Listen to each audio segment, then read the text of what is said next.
Fastrack ஓட்டுநர்கள் வெளியே இருந்து நேரடியாக தேசிய கொடி அருகில் பிக்கப் செய்வது எப்படி? ஃபாஸ்ட்ராக் டிரைவர்ஸ் ஏர்போர்ட் புக்கிங் வந்தா கஸ்டமரை எங்க எப்படி பிக்கப் பண்ணணும் அப்படிங்கறத இந்த வீடியோல நம்ம பார்க்க போறோம். முக்கியமா வெளியூர்ல இருந்து இங்க புதுசா வேலைக்கு வந்திருக்கிற டிரைவர்களுக்காகவும் இது வரைக்கும் ஏர்போர்ட் குள்ள போய் புக்கிங் எடுக்காத டிரைவர்களுக்காகவும்.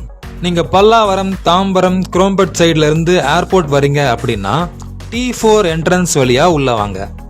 ஸ்ட்ரைட்டா வந்து ரைட் கட் பண்ணி லாஸ்ட் வரைக்கும் வந்தீங்கன்னா இந்தியன் பிளாக் கிட்ட கஸ்டமரை பிக்கப் பண்ணிக்கலாம். ஒருவேளை நீங்க கிண்டி, மீனம்பாக்கம் சைட்ல இருந்து வந்தீங்க அப்படின்னா T1 என்ட்ரன்ஸ் வழியா உள்ள வாங்க.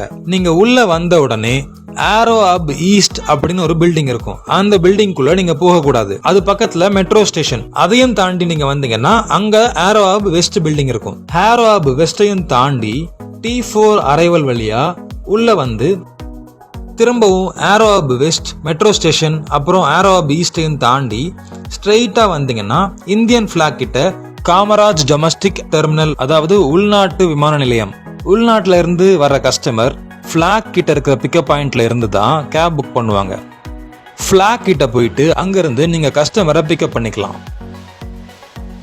அதுக்கு பக்கத்திலேயே ஒரு எக்ஸிட் இருக்கும், எக்ஸிட் நம்பர் 18. நீங்க மீனம்பாக்கம், கிண்டி பக்கமா வெளியே போறதா இருந்தா இந்த எக்ஸிட் யூஸ் பண்ணிக்கலாம்.